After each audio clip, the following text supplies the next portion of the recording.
This weekend, another Terminator movie hits the big screen. But let's go back to the original sequel to Terminator, Terminator 2 Judgment Day, and look at the Kenner action figures.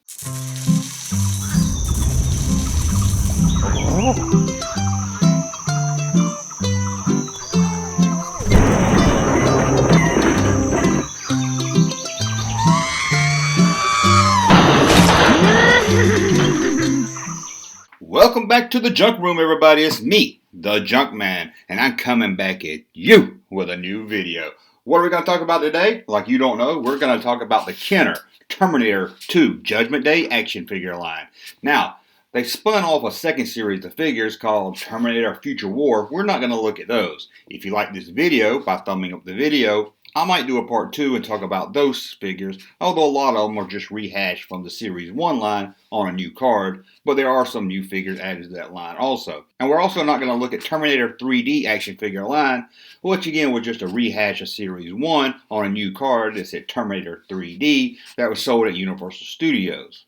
Here we're going to focus only on the Kenner action figure movie line. Now I'm going to break this down in sections. First we're going to look at the Arnold Terminator and then the villains. Kenner really took an approach kind of like they did with the Batman Kenner line, where they released a dozen Batman over and over again in different costumes, different colors, any different gadgets, whatever they could to sell more Batman figures. And they do the same to this line. But at least with the Kenner Batman line, at least you got one standard Batman figure. Here, I don't think there was ever one figure that actually captured the Terminator we saw on film, at least in Terminator 2 Judgment Day. Some of these are okay and close to it, but I wish we just got the standard Terminator Arnold that we know from the film.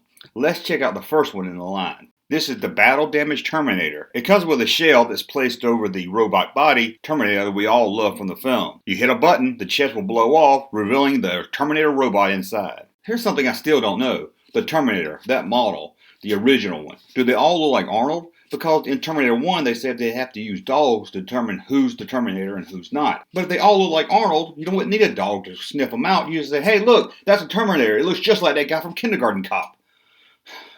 I still don't understand that. Maybe someone can explain it to me in the comments. Now let's look at another Terminator figure. Here he is wearing a yellow shirt, the Meltdown Terminator. This toy comes with a bazooka sprayer that you can fill with water and spray your other figures in the line. He's wearing a yellow shirt and camo pants. Again, I don't remember this ever being in the film. Thanks a lot, Kenner. The Power Arm Terminator. It comes with a robotic arm that removes to put on his human skin arm, making him look more like the Arnold Terminator that we're used to. The skin on the face is beat up, so it reveals some of the robotic face under the skin. One cool thing in the Terminator movie is seeing a damaged Terminator, and Kenner made a figure of that. Let's take a look. The Damaged Repair Terminator. This one here comes with an exchangeable head, so you can have just the normal Arnold face with no robotics showing under his skin. Just pop off the normal Arnold head, and you can replace it with one showing the robotic skin. Now let's look at one that takes more of the human look of the figure. This is the Arnold Terminator figure. He's not wearing a shirt, but for some reason he has a SWAT vest on. Let's take a look at that one. This one's pretty cool for the chest cannon, and it looks good on display. He's wearing a battle harness over his perfect ripped body. This is the Exoskeleton Terminator. This might be the only figure in the line that looks like something for Terminator 1 and not Terminator 2. Let's check it out. Techno Punch Terminator. Probably one of the stupidest names in the line. He comes with Super Smash Action. This is just a normal Terminator figure with no skin in the game, and he's ready for battle. And they did another one with no skin that has a little extra feature. It glows in the dark. In the Glow Terminator with flame-throwing blaster. His bio-flash has been melted away in a nuclear war. And the Terminator now glows in the dark. I don't know about you, but anytime I got a toy as a kid that glowed in the dark, it was excellent. Did I just say glued in the dark? Glowed in the dark. Anytime you got a figure that glowed in the dark, it was awesome. Am I right? You know I'm right. They also released a taller Terminator figure that talked. That's right, you could have a taller Terminator that sounded like Arnold. Let's take a look at that one. With just a hit of the button, you can hear him say, "Hasta la vista, baby," and his famous quote, "I'll be back." He even has cyber eyes that glow red. Actually, this taller talking figure doesn't look that bad. I wish it wasn't so obvious to see with the speaker holes in his chest, but it looks pretty good. It looks more like Arnold than the smaller action figures do. Now that we looked at the Terminator figures, let's look at the only human in the line, John Connor. This is probably the coolest figure in the line. For the time of the release, for toy collectors and kids, this was the one most people was hunting for. From a collector's view, it's a cool looking figure to display, even on the card or loose. And as for a kid, it's fun to play with. If you only have the money to buy one action figure, you could buy this one and get them to jump ramps and stuff on the motorcycle. I know what you're saying, let's see the Sarah Connor action figure of this line. Sorry, there wasn't any. That's right, no Sarah Connor. Now my hope is Kenner was hoping for a Series 2, so they had to save something cool for Series 2. Couldn't release them all in Series 1, but I really don't think that's the case. I think they looked at it and said, ugh, a girl figure, and threw out the plans for a Sarah Connor. How do you do a Terminator action figure line without Sarah Connor? That's the craziest thing I ever heard. And out of the T1000s, let's start with White Hot. There was two different ones of this release. Well, two different accessories. Let's take a look. The White Hot T1000 came carded with either a red missile or a white missile. This figure here changed colors when it was hit by water, so you could take your meltdown Terminator figure, fill this little squirt gun up with water, shoot it at the figure, and it would change colors.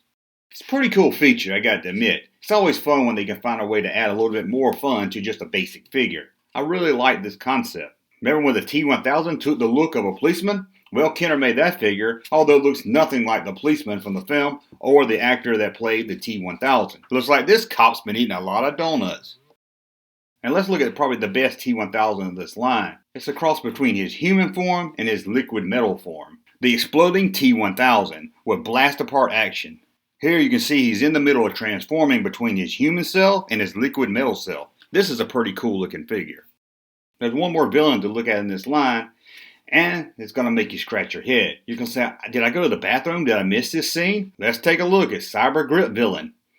And that's his name, Cyber Grip Villain. They didn't even give him a name, just called him Villain. This is something Kenner just made up for the toy line for no real reason at all except to have another villain in the line. It looks like they turned the Toxic Avenger into a Terminator. According to the information on the back of the package, he's the most sinister cyborg of them all. He can use his cyber grip to crush anything in his path. Now there were some accessories in this line, and let's talk about the coolest of that, where you can make your own skin for your own Terminator action figure. The Flesh Regenerator. Here you can mold and destroy your own Terminator action figure. It's a pretty nice toy and a lot of fun for kids. It was always cool to put the skin on the figure and then destroy it. Sure, the Terminator could walk and run for miles, but he needed a vehicle. And we saw one in the film, the motorcycle. And here, they released the motorcycle, although it looks a lot different than the one in the film. The Heavy Metal Cycle. This one fires missiles. I don't remember it doing that in the film. It also comes with a hidden battle shield. Although it doesn't look like the motorcycle much from the film, it's still a pretty cool toy to put the Terminator on. Now, like the made-up villain for the line, Kenner just made up this one too. That's right, the Terminator has a car. Don't remember a scene where he buys a car, unless maybe it's some deleted scene where it shows the Terminator go to a used car lot and buy a car. But let's check out the Terminator's hot ride. The Mobile Assault Vehicle. And believe it or not, it has a launching missile. It's the ultimate battle car for the Terminator. He'll be back in style. Well, that's a look at the Kenner Terminator Judgment Day action figure line. Like I said, they did another line called Future War with some of the basic same figures and a few new ones added to it also. And they did a Terminator 3D line that was only sold at Universal Studios. Not going to look at those unless maybe you guys want to see them. I want to thank you for watching. As always, please subscribe to the channel. Thumb up the video so I know you like my content. And until the next video, Fred, I'll be back. Thank you, sir, for that unsolicited testimony.